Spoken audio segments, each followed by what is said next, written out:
Hello everyone, welcome to this lecture. So today's topic of discussion is food processing industry in India. This is a part of the paper GS3 under the Economic Development of India section. So as I am food processing industry before pohim. So directly going to agenda. Today our topic is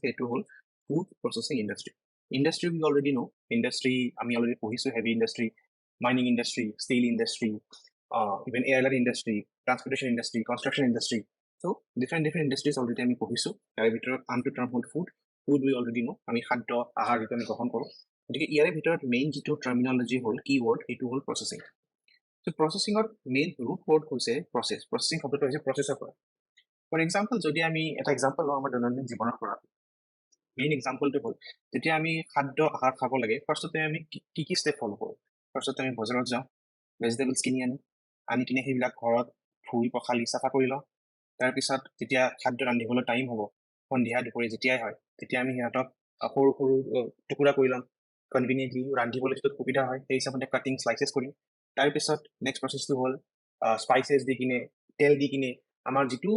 ৰান্ধাৰ প্ৰক্ৰিয়া হয় through out that process সেইটো আমি ৰান্ধিম and finally সেই খাদ্যটো যিটো আমি prepare কৰিব পাৰিলোঁ সেইটো আমি পৰিৱেশন কৰিম বা নিজে গ্ৰহণ কৰিম ৰাইট গতিকে ইমানকেইটা ষ্টেপ আমি ফ'ল' কৰোঁ যেতিয়া আমি নিজে খাদ্য খাবলৈ এই ষ্টেপকেইটা যদি আমি একেলগে কিউমিলেটিভলি ডিছকাছ কৰিবলৈ যাওঁ গতিকে এইটোৱে হ'ব খাদ্য ৰন্ধনৰ প্ৰচেছ ৰাইট চ' প্ৰচেছ মানে হ'ল যে এটা বেছিক ৰ ভেজিটেবল মাটিত আছিলে তাক আমি উঠাই আনিলোঁ কিনিলোঁ চাফা কৰিলোঁ কাটিলোঁ ৰান্ধিলোঁ খালোঁ চ' যেতিয়া তোমাৰ বেছিক খাদ্যটো কেঁচা চব্জি পাচলি ফলমূল আমি আনি পিনে ৰান্ধি পিনে খালোঁ এইটোৱে হ'ল process of cooking right so' যদি আমি ফুড প্ৰচেছ তেতিয়াহ'লে এইটো যদি ৰান্ধনৰ যিটো প্ৰক্ৰিয়া বা কুকিঙৰ যিটো প্ৰচেছ সেইটো যদি প্ৰচেছ হয় তেনেহ'লে ফুড প্ৰচেছিংটো ডিফাৰেঞ্চ কেনেকৈ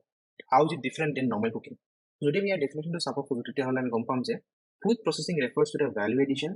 in agriculture and allied products to make marketable food products enhance shelf life improve quality or make them functionally more useful ইয়াৰে ভিতৰত টাৰ্মকেইটা আমি বুজি লওঁ প্ৰথমতে যে ফুড প্ৰচেছিং হ'ল সেইটো প্ৰক্ৰিয়া যিটোৰ দ্বাৰা আমি মেইনলি ভেলু এডিশ্যন কৰোঁ ভেলু এডিশ্যনৰ অৰ্থটো হ'ল যে আমি যদি বজাৰত এতিয়া আলু কিনিব যাওঁ বা পটেটো কিনিবলৈ যাওঁ এতিয়া আমি পাম 20 rupees বা 25 rupees per কেজি ইমান দামত আমি কিনিবলৈ পাওঁ কিন্তু যদি আমি নৰ্মেল পটেটো চিপছ এটা কিনো লেইজে হওক আংকেল চিপছ হওক যিকোনো ধৰণৰ তাত হাৰ্ডলি 30 বা 50 গ্ৰাম পটেটো চিপছ থাকে আৰু তাৰ দাম হয় আমাৰ 5 rupees 10 rupees যদি আমি এইটো এনেকৈ হিচাপ কৰোঁ তেতিয়াহ'লে যদি 50 গ্ৰামত যদি আমি 5 টকা দিব লাগে 50 গ্ৰামত যদি 5 rupees দিব লাগে তেন্তে 100 গ্ৰামত আমি 10 rupees দিব লাগিব এণ্ড 1000 গ্ৰামত আমি 100 rupees দিব লাগিব ৰাইট 100 rupees দিব লাগিব গতিকে ৰ পটেটো 1 কিলোৰ দাম হ'ল 20 rupees কিন্তু যদি আমি সেই পটেটোক কিবা এটা প্ৰচেছ ফ'ল' কৰি কিনে চিপছ বনাব পাৰোঁ তেতিয়াহ'লে ৰ পটেটোৰ পৰা চিপছ বনালে সেইটোৰ দাম হৈ যাব 100 rupees per kg this is just for example so' আমি ইয়াতে দেখিবলৈ পাওঁ যে পটেটোৰ যিটো দাম হ'ল সেইটো 5 গুণে বৃদ্ধি হৈ গ'ল ৰাইট চ' এতিয়া এই দামটো ইমান বৃদ্ধি কিয় হ'ল কাৰণ আমি সেই পটেটো ক'ৰ পৰা আনিছোঁ কিনিছোঁ ভালকৈ শ্লাইচ কৰিছোঁ কাটিছোঁ তাক বেকিং কৰিছোঁ বা কনভেকশ্যনেল ৱেৰে তাক কুক কৰিছোঁ ক্ৰিস্পি বনাইছোঁ ডিজাইন কৰিছোঁ স্পাইচেছ মছলা এড কৰিছোঁ ফাইনেলি আমি ভালকৈ এটা পেকিং কৰিছোঁ পেকিং কৰি আমি দোকানত বিক্ৰী কৰিবলৈ দিছোঁ ৰাইট গতিকে এই যিটো প্ৰক্ৰিয়া যে এটা সাধাৰণ আলু বা খেতি পথাৰৰ পৰা উঠাই আনি পিনে ফাইনেলি আমি যেতিয়া চিপছত কনভাৰ্ট কৰিলোঁ সেইটোৱে হ'ল এনেধৰণৰ প্ৰক্ৰিয়াবিলাকক কোৱা হয় ভেলু এডিশ্যন এইটোতো এক্সাম্পল হ'ল আৰু কি ভেলু এডিশ্যন হ'ব পাৰে যে ঘৰত আমি চাওঁ যে আমি নৰ্মেলি জুচবিলাক কিনিবলৈ পাওঁ যেনে ফ্ৰুটি ট্ৰপিকানা অথবা ৰিয়েল ফ্ৰুট জুচ যিবিলাক নৰ্মেলি কোম্পানীবিলাকে কয় যিটো নেচাৰেল হয় although they are not natural so' ফ্ৰুটৰ পৰা জুচ বনোৱা পটেটোৰ পৰা চিপছ বনোৱা ইভেন বেনানা আমি যিটো কল বুলি কওঁ কলৰ চিপছো পায় আজিকালি তাৰোপৰি আজিকালি আমাৰ ধৰা গাখীৰৰ পৰা মিল্ক প্ৰডাক্টৰ পৰা আমি দৈ পাওঁ আগতে আমি দৈটো মাটিৰ বাচনত বিক্ৰী কৰিছিলে আজিকালি পেকেজ হৈ আহে গতিকে সেইটো এটা ভেলু এডিশ্যন চ' এই গোটেই প্ৰক্ৰিয়াটো হৈছে ভেলু এডিশ্যন ভেলু এডিশ্যন কিহত agriculture and its allied products গতিকে এগ্ৰিকালচাৰৰ পৰা যিবিলাক প্ৰডাক্ট পাওঁ সেইবিলাক প্ৰডাক্টত আমি ভেলু এড কৰোঁ এতিয়া ভেলু এড কিয় কৰোঁ চ' ডেট উই কেন মাৰ্কেট দিম এতিয়া মেইন কথাটো হ'ল আগতে আমি দেখিছিলোঁ যে আগৰ দিনৰ আজিৰ পৰা যদি 10-15 বছৰ পিছলৈ যাওঁ আমাৰ সমাজত লেইজ হিপো ট্যাংগো বিং ইমানবিলাক চিপছৰ ভেৰাইটি নাছিলে আগতে এটা সৰু এটা ট্ৰান্সপাৰেণ্ট মানে পলিথিনৰ বেগত 5 টকীয়া চিপছ আহিছিলে সেইটো দেখিবলৈ ভাল নালাগে কিন্তু আজিকালি যদি আমি চিপছৰ পেকেটটো চাওঁ ইমান ধুনীয়া দেখিলেই কিনিব ইচ্ছা যায় হয়নে নহয় গতিকে যেতিয়া এটা প্ৰডাক্টক ভাল ধৰণে ৰিপ্ৰেজেণ্ট কৰি পিনে ভাল পেকেজিং কৰি পিনে বিক্ৰী কৰা হয় সেইটো কোৱা হয় মাৰ্কেটেবল দ্যাট ইজ মাৰ্কেটেবল দেখিবলৈ ধুনীয়া মানুহে দেখিলেই কিনিব so' to make it marketable enhance shelf life কি হয় যে আমি যে ঘৰত গাখীৰ কিনি আনো সেই গাখীৰটো যদি আমি ঘৰত কোনোবা এটা ইউটেনচিলত যদি বাচন এটা যদি ৰাখি থওঁ, আজি আনিলে দুদিনৰ ভিতৰত যদি আমি তাক গৰম নকৰোঁ, এদিন বা দুদিনৰ ভিতৰত বেয়া হৈ যাব। কিন্তু যদি আমি নৰ্মেল এক্সাম্পল এটা লওঁ, আমুলৰ যিটো পেক হয়, আমুলৰ গাখীৰ পায়, আমুল এটা গাখীৰ মেনুফেকচাৰিং ডেইৰী মেনুফেকচাৰিং কোম্পানী। আমুলৰ যদি আমি এটা পেকৰ কথা ডিছকাছ কৰোঁ, এই পেকেটটো সিহঁতে প্ৰডিউচ কৰে ধৰা জানুৱাৰী 2023, আৰু তাৰ যদি আমি লেভেলটো পঢ়ি চাওঁ, সিহঁতে কয় এইটো আপুনি 3 বা 4 মাহ পিছতো ইউজ কৰিব পাৰে। লেটছ চে এপ্ৰিল অৰ মে 2023 ইউজ কৰিব পাৰে। এতিয়া আমিতো জানো যে নৰ্মেলি গাখীৰটো এদিন দুদিনৰ ভিতৰত বেয়া হৈ যাব লাগে, কিন্তু ইমান দিন গাখীৰটো ভালে ৰাখিবলৈ সিহঁতে এনেকুৱা কি টেকনলজি লগাইছে বা এনেকুৱা ধৰণৰ কি প্ৰচেছ কৰিছে, যিটোৰ পৰা সিহঁতৰ যিটো লাইফ লাইন, মানে যিটো লাইফ টাইম হয়, কিমান দিন ভালে থাকিব, সেইটো বৃদ্ধি হৈ গৈছে। নৰ্মেলি যদি আমি একো প্ৰচেছ এপ্লাই নকৰোঁ, ঘৰৰ নৰ্মেল বাচনত থৈ দিওঁ, সেইটো এদিন দুদিনৰ ভিতৰত বেয়া হৈ যাব। কিন্তু আমুলৰ পেকেটটো যদি আমি চাওঁ, গম পাম যে 3-4 মাহলৈ গাখীৰটো বেয়া নহয়। চ' সেইটোকে কোৱা হয় শ্বেল্ফ লাইফ। শ্বেল্ফ লাইফ মিন কিমান দিন ৰাখি থ'লে পেকেটটো কিমান দিনলৈ বেয়া নহয়। Improve quality. আমাৰ চাৰিওফালে যিমানবিলাক খাদ্য সামগ্ৰী আছে, তাৰ ভিতৰত ধৰা কিছুমান ধৰা আমি নৰ্মেল খেতি পথাৰৰ পৰা আমি আলুকে লৈ আহিম। এতিয়া আলু লৈ আহি পিনে আলুত নৰ্মেলি আমাৰ more than 90%, 90-95% কাৰ্বহাইড্ৰেটছ থাকে। Those are basically sugar content, হয়। কিন্তু এতিয়া যদি আমি অকল আমি অলৰেডি বায়'লজি ছেকশ্যনত পঢ়িছোৱে যে চুগাৰটো হ'ল আমাৰ এনাৰ্জি বা গ্লুক'জ, সেইটো carbohydrate basically that is the source of energy source হয়। কিন্তু যদি আমি চিপছৰ ভিতৰত আমি অকণ ফেট এড কৰিব পাৰোঁ, যদি অকণমান টেষ্টৰ কাৰণে চল্ট এড কৰিব পাৰোঁ, গতিকে তাৰ কোৱালিটিটো ইম্প্ৰুভ হৈ গ'ল, নহয় জানো? অৰ make them functionally more useful. যেনেকে এতিয়া আপেল এটা ধৰিলোঁ আমি, এতিয়া আপেল, এতিয়া যিবিলাক আমাৰ বয়সস্থ মানুহ আছে আমাৰ সমাজত, যিবিলাক ধৰা 70-80, যাৰ ডেণ্টেল বা টুথ বা দাঁত যিবিলাক ব্যক্তিৰ সৰি গৈছে বা ভাঙি গৈছে বা বহুত দুৰ্বল হৈ গৈছে, এতিয়া তেওঁলোকেতো আপেলটো কামুৰি খাব নোৱাৰে, দে কেন নট চিউ ইট, ৰাইট? গতিকে যদি আমি এনেকুৱা এটা প্ৰচেছ কৰিব পাৰোঁ যে আমি আপেলৰ যিটো জুচ হয় সেইটো মেনুফেকচাৰ কৰিম, সেইটো পেকেট কৰিম, আৰু আমি গোটেই ইণ্ডিয়াতে ডিষ্ট্ৰিবিউট কৰিম, আৰু 3-4 মাহলৈ ভালে থাকিব। গতিকে এনেকুৱা ব্যক্তি যিবিলাকে আপেলটো ভালকে চিউ কৰি খাব নোৱাৰে, চোবাই খাব নোৱাৰে, কামুৰি খাব নোৱাৰে, তেওঁলোকেও জাষ্ট এটা জুচৰ পেকেটৰ পৰা সেই একেই ধৰণৰ নিউট্ৰিশ্যনে পাব পাৰিব। চ' সেইটো এই গোটেই প্ৰচেছকেইটা মিলাই আল্টিমেটলি কোৱা হয় ফুড প্ৰচেছিং। এতিয়া যদি আমি প্ৰচেছটোৰ কথা চাওঁ, নৰ্মেলি আমি ভাবিব লাগে যে আমাৰ মনত আহিব এই কথাটো যে ফুড প্ৰচেছিংটো একচুৱেলি এগ্ৰিকালচাৰৰ লগত ৰিলেটেড হয়, কাৰণ আমি শাক পাচলি ফলবোৰৰ কথা ডিছকাছ কৰিছোঁ। বাট অলদো এইটো হেভিলি এগ্ৰিকালচাৰৰ লগত ৰিলেটেড হয়, কিন্তু এইটো আচলতে এটা হয় ইণ্ডাষ্ট্ৰি, ঠিক আছে? এতিয়া ফুড প্ৰচেছিং যিটো ইণ্ডাষ্ট্ৰি হয়, সেইটো মেনুফেকচাৰিং ইণ্ডাষ্ট্ৰি হয়, কাৰণ কিবা এটা আমি বনাই আছো। কিন্তু টিপিকেল মেনুফেকচাৰিং ইণ্ডাষ্ট্ৰি যিটো আমি দেখিবলৈ পাওঁ আমাৰ সমাজত, মেনুফেকচাৰিং ইণ্ডাষ্ট্ৰি মানে কিছুমান কোম্পানী গাড়ী বনায়, কিছুমানে মোবাইল ফোন বনায়, কিছুমানে লেপটপ বনায়, কিছুমানে কাপোৰ বনায়, কিছুমানে কাঠৰ সামগ্ৰী বনায়। গতিকে টিপিকেল যিবিলাক ইণ্ডাষ্ট্ৰি আমি জানো, বা কিছুমানে ষ্টীল বনায়, সেইবিলাক কোম্পানীৰ পৰা ফুড প্ৰচেছিং ইণ্ডাষ্ট্ৰি ডিফাৰেণ্ট কেনেকুৱা হয়, যদি আমি চাওঁ যে এটা যদি ধৰক ফৰ এক্সাম্পল এটা কাৰ মেনুফেকচাৰিং কোম্পানী আছে, সেই কোম্পানী এটা গাড়ী বনায়। এতিয়া গাড়ী কিহৰ পৰা বনায়? গাড়ীৰ কাৰণে আমাক লাগে আইৰণ আৰু aluminium. We know' this, right? From science and technology we know'. Iron aluminium ইণ্ডাষ্ট্ৰিৰ ওপৰত হেভিলি ডিপেণ্ডেণ্ট হয়। তেওঁলোকে আইৰণ অৰ ইম্পৰ্ট কৰে, সেইটো আইৰণ অৰ ইম্পৰ্ট কৰি পিনে তাৰ পৰা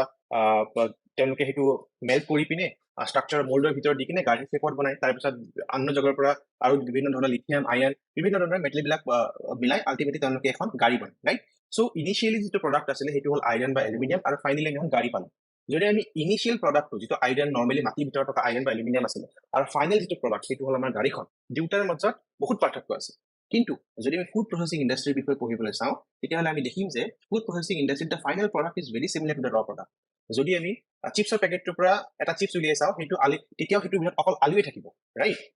So the final product is very similar to the initial product. In the manufacturing industry, heavy manufacturing industry, final product is very different from the raw material, right? So overall, এইখিনিয়ে হ'ল food processing industry basic definition. এতিয়া আমি চাম যে food processing ইণ্ডাষ্ট্ৰিৰ steps কি involve হয়, what are the types of food processing, কি ধৰণৰ প্ৰচেছ ফ'ল' কৰা হয়, গভৰ্ণমেণ্টৰ কি initiative. So' let's discuss the next point. এতিয়া যদি আমি ফুড প্ৰচেছিং যিটো হোল প্ৰচেছ হয়, যেনেকৈ আমি কৈছোঁ যে বহুত ধৰণৰ ষ্টেপছ থাকে, তাত আমি কি ষ্টেপ ফ'ল' কৰিব পাৰোঁ, এইটো আমি এটা চাৰ্ট টাইপ বা টেবুলাৰ ফৰ্মত আমি এইটো বুজিবলৈ চেষ্টা কৰিম। যে ফাৰ্ষ্ট অফ অল যদি আমি এটা এক্সাম্পল লওঁ যে গ্ৰেইন মানে হ'ল আমাৰ গ্ৰেইনৰ এক্সাম্পলবিলাক হ'ব আমাৰ ধান, ঘেঁহু, জোৱাৰ, এইবিলাক হ'ব আমাৰ গ্ৰেইনৰ এক্সাম্পল। গতিকে নৰ্মেলি প্ৰচেছিঙৰ ষ্টেপত তিনি ধৰণৰ প্ৰচেছ থাকে, তিনিটা ষ্টেপ থাকে। ফাৰ্ষ্ট হ'ল প্ৰাইমেৰী প্ৰচেছিং, ছেকেণ্ডটো হ'ল ছেকেণ্ডাৰী প্ৰচেছিং, থাৰ্ডটো হ'ল টাৰ্চিয়াৰী প্ৰচেছিং। এই তিনিটা আমাৰ ডিফাৰেঞ্চ আছে, এইটোৰ পৰা সেইটো অলপ বেলেগ। যদি আমি ফৰ এক্সাম্পল গ্ৰেইনছৰ বিষয়ে লওঁ, গ্ৰেইনবিলাক আমি কি কৰোঁ, প্ৰাইমেৰী প্ৰচেছিঙত তেওঁলোকক আইদাৰ চৰ্টিং কৰোঁ বা গ্ৰেডিং কৰোঁ। চৰ্টিং মানে হ'ল তোমালোকে দেখিবা যে বজাৰত যদি যোৱা চাউল কিনিবলৈ গ'লে দেখিবা যে কিছুমান চাউল ভঙা থাকে, দে আৰ ল' কোৱালিটি ৰাইচ বা সৰু গ্ৰেড। কিন্তু যদি বাচমতি চাউল কিনিবলৈ যোৱা দেখিবা যে সিহঁতৰ গ্ৰেইনবিলাক বহুত দীঘল। গতিকে সিহঁতক সেপাৰেট কৰি লোৱা হয় একদম প্ৰাইমাৰী প্ৰসেছিঙত, যেটো ভাল কোৱালিটি দীঘল দীঘল গ্ৰেইনৰ চাউল আৰু এইটো হ'ল লো কোৱালিটি চাউল, ৰাইট? এইটো হ'ল তোমাৰ basic primary processing. This is just for grains. এতিয়া আমি যেতিয়া এইকেইটাক সেপাৰেট কৰি দিলো, তাৰ পৰা কি বনাম? ধৰা আমি সৰ্টিং আৰু গ্ৰেডিং হৈ গ'ল গ্ৰেইনছত। তাৰ পৰা সেকেন্ডাৰী প্ৰসেছিঙত এতিয়া কি কৰিম? এই যে আমাৰ গ্ৰেইন কেইটা সৰ্ট হৈ আহিলে, তাৰ পৰা ধৰা আমি গেহুৰ পৰা ফ্লাউৰ বনাব পাৰো, FLOUR, আটা বনাব পাৰো, তাৰ পৰা মল্ট বনাব পাৰো, ৰাইচ গ্ৰেইনৰ পৰা যেনেকৈ পিঠাগুড়ি বনাওঁ সেইটো বনাব পাৰো। তো সেকেন্ডাৰী প্ৰসেছিঙত কি হয়, গ্ৰেইন বিলাক সেগ্ৰিগেট কৰাৰ পিছত তাৰ ফিজিকেল চেঞ্জ কৰা হয়, ভাঙি পিচি গুড়ি কৰি পিনে সিহঁতৰ ফিজিকেল চেঞ্জ, এইটো বেছি বহুত ইম্পৰ্টেণ্ট পইণ্ট হয়। আৰু টাৰ্চিয়াৰী প্ৰসেছিঙত কি হয়, যদি আমি প্ৰথমতে গেহু দানাটো আনিলো, তাক পিচি পিনে আটা বনালো, আটাৰ পৰা ফাইনেলি আমি কি বনাব পাৰো টাৰ্চিয়াৰীত ব্ৰেড। সো এই প্ৰসেছটোত কি হয়, এটা কেমিকেল চেঞ্জ ইনভলভ হ'ব পাৰে। সো যদি আমি এইটো ট্ৰেক কৰো কেনেকৈ হ'ব, গ্ৰেইনটো আনিলো খেতি পথাৰৰ পৰা, তেওঁলোকক সৰ্টিং কৰিলো, সৰ্টিং কৰি পিচি কিনে আটা বনালো, আটাৰ পৰা ব্ৰেড বনালো। Same in the same manner আমি আকৌ এইটো ক'ব পাৰো যে বিস্কিট, নুডলছ এটচেট্ৰা এইবিলাকো বনাব পাৰো আমি তাৰ পৰা, right? So first is basic, it is based on appearance, দেখিবলৈ কেনেকুৱা, তেওঁলোকে ফিল কৰিবলৈ কেনেকুৱা, right? It is basically based on appearance. তাৰপিছত এটা ফিজিকেল চেঞ্জ হয় সেকেন্ডাৰী প্ৰসেছিঙত, আৰু টাৰ্চিয়াৰী প্ৰসেছিঙত আমাৰ হয় chemical changes also. Same concept যদি আমি লগাওঁ ফ্ৰুটছ এণ্ড ভেজিটেবলৰ কাৰণে, ফ্ৰুটছ এণ্ড ভেজিটেবল কি হয়, কিছুমান যদি ধৰা আমি বজাৰত আম চাবলৈ যাওঁ, তুমি ডিফাৰেণ্ট কেটেগৰিজৰ ফ্ৰুটছ বা ভেজিটেবল পাবা। কিছুমান সৰু সৰু আম হয়, দেখিবলৈ ভাল নহয়, টেঙা হয়, বা আমটো দেখিবলৈ ধুনীয়া নহয়, কিছুমান কলা আম থাকে, আৰু কিছুমান দেখিবলৈ একদম টিকটিকীয়া ৰঙা বা অকণমান য়েলো কালাৰৰ হ'ব, দেখিবলৈ ভাল দীঘল। গতিকে সিহঁতক আমি সৰ্টিং কৰি ল'ব পাৰোঁ, গ্ৰেডিং কৰি ল'ব পাৰোঁ, এইটো হাই গ্ৰেড আম, এইটো ল' গ্ৰেড এপল, এনেকৈ। তাৰপিছত সেকেন্ডাৰী প্ৰসেছিঙত কি হ'ব, আমটোক পিচি কিনে তাৰ পৰা পাল্প বনোৱা হ'ব, তাক কাটি পিনে বা শ্লাইচ কৰি পিনে ডিফাৰেণ্ট পেকেজিং কৰা হ'ব, পিকল কৰা হ'ব, আচাৰ বুলি যিটো কওঁ আমি। গতিকে এইটো ফিজিকেল চেঞ্জ হ'ব পাৰে। তাৰপিছত টাৰ্চিয়াৰী প্ৰসেছত যদি ফ্ৰুটছ এণ্ড ভেজিটেবলত কি হয়, সেই আম বা আপেলৰ পৰা বা পাইনএপলৰ পৰা যিকেইটা আমি কাটি কিনে শ্লাইচ কৰি থৈছোঁ, তাৰ পৰা আমি কি বনাব পাৰোঁ, কেমিকেল এড কৰি পিনে বা কেমিকেল প্ৰসেছ এটা এড কৰি পিনে jam, jelly, ketchup, pickle and juice etcetera. এতিয়া বহুতৰ মনত কুৱেশ্যন আহিব পাৰে যে আমি যে কেমিকেল এড কৰিছোঁ, কেমিকেল এড কৰিলেতো ভাল নহয়, কেমিকেল এড কৰিলেতো আমাৰ বডিত হাৰ্ম হ'ব পাৰে। সো এই কেমিকেল বিলাক এইটো বিষয়ে আমি ডিছকাছ কৰিম। এইবিলাক নৰ্মেল এটা ষ্টেণ্ডাৰ্ড থাকে, FSSAI বুলি আমাৰ এটা ইণ্ডিয়াৰ অৰ্গেনাইজেশ্যন আছে, ৰেগুলেটৰ হয়, তেওঁলোকে কণ্ট্ৰল কৰে। তেওঁলোকে এপ্ৰুভ কৰা কেমিকেল বিলাকে যিবিলাক আমি মানুহে গ্ৰহণ কৰিব পাৰোঁ, যিবিলাকৰ পৰা আমাৰ ক্ষতি নহয়, সেইবিলাক কেমিকেলহে আমি ইউজ কৰিব পাৰোঁ, ৰাইট? চ' এইটো হৈ গ'ল আমাৰ ছেকেণ্ড এক্সাম্পল। গতিকে যদি আকৌ অকণমান আমি আগুৱাই যাওঁ, ইউ কেন চি দেট দেৰ আৰ আদাৰ products that May include milk and dairy product. আমি যিটো আমুলৰ টেট্ৰা পেক 1 লিটাৰ গাখীৰৰ পেকেটৰ কথা কৈছোঁ, তাৰ ভিতৰত আৰু কি হ'ব পাৰে, পল্ট্ৰি মানে আমি যিবিলাক মুৰ্গীৰ ফাৰ্ম দেখোঁ, বা মাটন কিছুমানে মিট প্ৰচেছিং কৰে। তাৰপিছত মাৰিন প্ৰচেছিং ৰিলেটেড ফিছ। এতিয়া যদি তোমালোকে ডিস্কভাৰী চেনেল বা নেট জিঅ'গ্ৰাফিকত চোৱা, দেখিবলৈ পাবা যে বহুত ডাঙৰ ডাঙৰ শ্বিপ সাগৰৰ মাজত গৈ পিনে তাত মাছ চিকাৰ কৰিবলৈ যায়, মাছ ধৰিবলৈ যায়। এতিয়া ইমান দূৰত গৈ পিনে ঘূৰি আহোঁতে 2-3 মাহ লাগে। গতিকে তেওঁলোকে ইমান 2-3 মাহলৈ যিমানবিলাক মাছ ধৰিলে কেনেকৈ ভালে ৰাখিব, সেই ফিছটো কেনেকৈ প্ৰিজাৰ্ভ কৰিব, বা চি ফুড যেনে কি চি ফুড থাকে কিছুমান আমাৰ এইখিনিত আমাৰ ইণ্ডিয়ান ছাবকণ্টিনেণ্টত বাৰু ইমান কনজিউম নহয়, বাট হেভিলি কনজিউম হয় কেৰেলা কোষ্টৰ পিনে। কি হয়, prawns, lobster, crabs, sometimes octopus and squid, এইবিলাকো কিছুমান জনজাতিয়ে খায়, কিছুমান এৰিয়াৰ মানুহে খায়। গতিকে সেইবিলাকো বিভিন্ন ধৰণৰ প্ৰচেছিঙৰ দৰকাৰ হয়, সেই খাদ্যবিলাকো। তাৰ উপৰি বেভাৰেজেছ এণ্ড লিকাৰ। বেভাৰেজেছ মানে হ'ল আমাৰ চফ্ট ড্ৰিংক, যেনেকৈ মাজা শ্লাইচ হৈ গ'ল, বা কিছুমান পেপচিকো যিটো ওলায়, পেপচি কোক। আৰু লিকাৰ মানে হ'ল মদিৰা। তাৰপিছত কনজিউমাৰ পেকেজ ফুড, যেনেকৈ বিস্কিট, নুডলছ পেকেট, মেগী হৈ গ'ল আমাৰ। চ' বিভিন্ন ধৰণৰ প্ৰডাক্টটো আমাৰ ফুড প্ৰচেছিঙৰ চেইনৰ আণ্ডাৰতে পৰিব। The food processing industry actually false under the ministry of food processing. So' this is so' important যে আমাৰ ভাৰত চৰকাৰে এটা ডাইৰেক্টলি একদম ইণ্ডিভিজুৱেল মিনিষ্ট্ৰী এটা এষ্টাব্লিছ কৰাইছে, যে food processing ministry will directly control this food processing industry, right? So' let's move on. এতিয়া আমি যে এই ফুড প্ৰচেছিং ইণ্ডাষ্ট্ৰিটোৰ কথা ক'লো, এতিয়া এই ফুড প্ৰচেছিং ইণ্ডাষ্ট্ৰিটো সঁচাকৈ ইমান ইম্পৰ্টেণ্ট নে যে আমি প্ৰচেছিং কৰিবলগীয়া হয়? So what is the significance of this food processing industry? So যদি আমি first point to sound, we need to understand that it is one of the most labor-intensive industries, which indicates that it has a lot of potential to absorb humongous amount of labor force. এইটোৰ অৰ্থটো হ'ল যে food processing ইণ্ডাষ্ট্ৰিত বহুত huge amount of labour লাগে। এটা survey আছে, এটা ছাৰ্ভেৰ মতে তোমালোকে নোট ডাউন কৰি ল'ব পৰা, যদি নৰ্মেলি কি হয়, আমি কোনোবা এটা কোম্পানী বা ইণ্ডাষ্ট্ৰি ষ্টাৰ্ট কৰিবলৈ ইনিচিয়েল টকা ইনভেষ্ট কৰিব লাগিব, বা কেপিটেল ইনভেষ্ট কৰিব লাগিব। গতিকে কেপিটেল ইনভেষ্ট কৰিলে বিজনেছ এটা ষ্টাৰ্ট হয়। গতিকে যদি আমি অকল ফুড প্ৰচেছিং ইণ্ডাষ্ট্ৰিৰ বিষয়ে চাবলৈ চেষ্টা কৰোঁ, তেতিয়াহ'লে আমি এটা সমীক্ষাৰ পৰা আমি গম পাওঁ যে 7.5 lakhs of rupees is required to create one job in food processing industry, right? And তাৰ তলত হ'ল 8 lakh rupees is required to create one job in textile industry. This is in textile, this is in food processing industry, right? আৰু যদি আমি বাকী ইণ্ডাষ্ট্ৰিৰ কথা কওঁ, বাকী ইণ্ডাষ্ট্ৰিৰ কথা ডিছকাছ কৰোঁ, অন এন এভাৰেজ পুৰা ইণ্ডাষ্ট্ৰিয়েল ছেক্টৰটোত যদি হয়, তাত 14.5 lakhs of rupees লাগে এটা জব ক্ৰিয়েট কৰিব কাৰণে, ৰাইট? গতিকে আমি যদি এইটোক এনেধৰণে এনালাইজ কৰোঁ যে ফুড প্ৰচেছিং ইণ্ডাষ্ট্ৰিত মাত্ৰ 7.5 লাখ টকা বিনিয়োগ কৰিলে এটা চাকৰি এটা এমপ্লয়মেণ্ট জেনেৰেট কৰিব পাৰি আৰু নৰ্মেল অন এন এভাৰেজ গোটেই ইণ্ডাষ্ট্ৰিয়েল ছেক্টৰটোত 14.5 লাখ ৰুপিজ ইনভেষ্ট কৰিলেহে অন এন এভাৰেজ এটা জব কৰিব পাৰি গতিকে যদি আমি কনচিডাৰ কৰোঁ FPI 14.5 14.5 ৰুপিজত ইয়াততো দুটা জব ক্ৰিয়েট হ'ব don't U think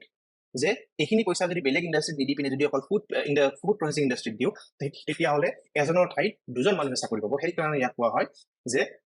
this is a very labour intensive এইটোৰ এই ইণ্ডাষ্ট্ৰীটোৰ কেপাচিটি আছে যে বহুত মানুহক employment here. Normally, in organized food processing industry, near about 20 lakh people, there are 20 lakh workers are employed currently. And in the unorganized, this is organized FPI. And in the unorganized FPI, there is about 50 lakh total. So 70 lakh people are directly employed, directly working with food processing industry. Kintu yar uporiu there are indirect employments. It already economics concept of there are already indirect employments. More than 3 crore people are indirectly employed or working with the food processing industry, right? So this becomes very important from the point of view of employment and labor force, right? Also, contribution to manufacturing sector's output. Manufacturing sector's total output hoy tar bitorat 9% okol year pora FPI food processing industry pora total amar industrial sector or input in the GDP percentage jodi ami uliabo khoju 16% ahe amar manufacturing or total এটো 9% যদি আমি মোটামুটি 10% বুলি assume কৰো 10% বুলি তেতিয়া হলে 16 10% 1.6% গতিকে জিডিপিত ফুড প্ৰসেছিং ইন্ডাষ্ট্ৰি কন্ট্ৰিবিউট কৰে near about 1.6%. This also becomes very important in terms of GDP এতিয়া যদি আমি কিমান এক্সপোৰ্ট কৰিব পাৰো এক্সপোৰ্ট আৰু ইম্পোৰ্ট যদি আমি চাব খোজো তেতিয়া হলে আমাৰ গোটেই দেশৰ 10 to 12% of the export comes from FPI and 5 to 6% comes from the imports, right? 5 to 6% it contributes to the imports. গতিকে যেতিয়া আমি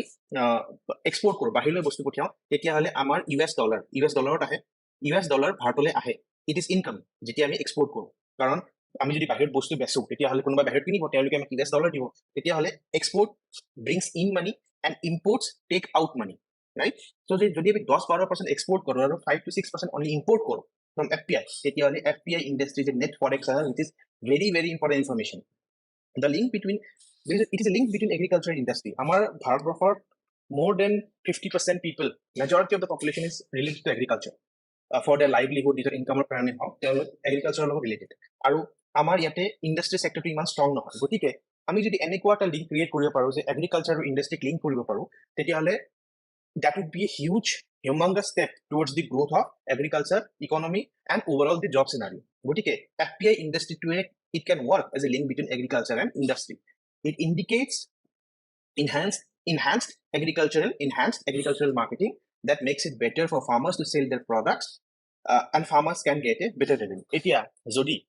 আমাৰ ফুড প্ৰসেছিং ইণ্ডাষ্ট্ৰি এতিয়া আমাৰ যিবিলাক সৰু সৰু খুচুৰা বিক্ৰী কৰা বেপাৰী থাকে যদি আমি চব্জি মণ্ডিলৈ যাওঁ তেতিয়া দেখিম যে তেওঁলোকে 20 টকা 30 টকা 60 টকা কিলো চব্জি বেচে কিন্তু তেওঁলোকে যদি হোলচেল ৰেটত ডাঙৰ ফুড প্ৰসেছিং ইণ্ডাষ্ট্ৰি ফল বা চব্জি বেচিব পাৰে তেতিয়াহ'লে তেওঁলোকে বেছি ভাল ৰেভিনিউ পাব গতিকে it can work as a revenue garner for the farmers as well. Etu bahut important point hoy. It will help to reduce the wastage as they can sell directly. Etia ki hoy amar sabji bepari bilake ba khusra bikri kora jibilak bikri kora amar sabji vendor ase kiotor dinot to etu nohoy je aji gutekini sabji bikri hol kali moi aru sabji anim etu certainty নাই যে kali gutekini sabji bikri hobo. So there is a high proportion of wastage jetia teloke rati ghor ঘুৰি যায় বছৰৰ পৰা এটা huge amount কাৰণ etu perishable good মানে কি jibilak goods বা jibilak বস্তু সোনকালে বেয়া হৈ যায় sabji pasoli দিনৰ দিনটো বাহিৰত থাকিব তেওঁলোকে দোকানত ৰাখিব বেয়া হৈ যাব গতিকে সেইবিলাক হল perishable good perish হৈ যায় বেয়া হৈ যায় গতিকে নৰ্মেলি যদি তেওঁলোকে কনভেনচনেল ৱেৰে সেল কৰিব খোজে তেতিয়াহ'লে সোনকালে সিহঁতৰ এই যেটো পেৰিশেবল কমোডিটি হয় সেইটো পৰা ওয়েস্টেজ বেছি হয় কিন্তু তেওঁলোকে যদি ডাঙৰ এফপিআই ইণ্ডাষ্ট্ৰিক বেচিব পাৰে কাৰণ তেওঁলোকে ডাঙৰ ভলিউমত কিনিব 1 কুইণ্টল 2 কুইণ্টল বা 100 কুইণ্টলত কিনিব তেতিয়াহ'লে তেওঁলোকৰ ওয়েস্টেজটো ৰিডাকচন হয় আৰু যদি এইটো ওয়েস্টেজ ৰিডাকচন হয় তেতিয়াহ'লে আমাৰ ফুড সিকিউৰিটি ইমপ্ৰুভ হ'ব ওভাৰঅল নহয় জানো right so it will also lead to development and storage and warehouses. It enables farmers to diversify crops and commercialization of agriculture. It diversify crops ki hoy etia jodi ami etia a diversification of crops jetu hoy hetu eta broad concept hoy but I will explain in brief. Diversification of crops mane hol bibhinno dhoroner khetik মানে promote kora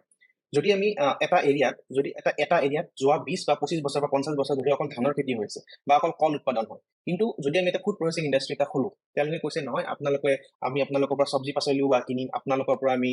আমাক apple লাগিব বিভিন্ন ধৰণৰ ফল লাগিব আমাক তেতিয়া হলে কি হ'ব যদি ফুড প্ৰসেছিং ইণ্ডাষ্ট্ৰিটো এখন এৰিয়ালৈ আহে তেওঁলোকে অকল ধানেই নহয় বিভিন্ন ধৰণৰ আৰু ক্ৰপছ উৎপাদন কৰিবলৈ উৎসাহিত হ'ব নহয় জানো কাৰণ তেওঁলোকে ধান কিয় উৎপাদন কৰে কোনোবা এটা এৰিয়াত এটা ক্ৰপ মেজৰলি কিয় উৎপাদন হয় কাৰণ সেইটো এৰিয়াত সেইটো ক্ৰপে মেইনলি চলে যেনে আমাৰ অসমৰ দৰে এৰিয়াত বা বেংগলৰ দৰে এৰিয়াত মেইনলি ষ্টেপল ডাইট যিটো দৈনন্দিন খাদ্যৰ যিটো মেইন ইনগ্ৰেডিয়েণ্ট হয় সেইটো হ'ল চাউল বা ধান আৰু যদি আমি নৰ্থৰ ফালে যাওঁ তেতিয়াহ'লে পঞ্জাৱৰ দৰে এৰিয়াত বা হাৰিয়ানাৰ দৰে এৰিয়াত তেওঁলোকে ঘেঁহু উৎপাদন কৰি গৈছে কাৰণ তেওঁলোকৰ ষ্টেপল ডাইট হয় গতিকে যদি আমি ক্ৰপ ডাইভাৰ্চিফিকেশ্যন প্ৰমোট কৰিব লাগে কাৰণ এটা বস্তু খাই থাকিলেতো আমাৰ নিউট্ৰিচনেল ডেভেলপমেণ্ট নহ'ব বডি ডেভেলপমেণ্ট নহ'ব গতিকে যেতিয়া আমি বেলেগ বিভিন্ন ধৰণৰ ক্ৰপকো আমি যেতিয়া প্ৰমোট কৰিব পাৰোঁ তাৰ কাৰণে FDI becomes very important. It will help achieving the food security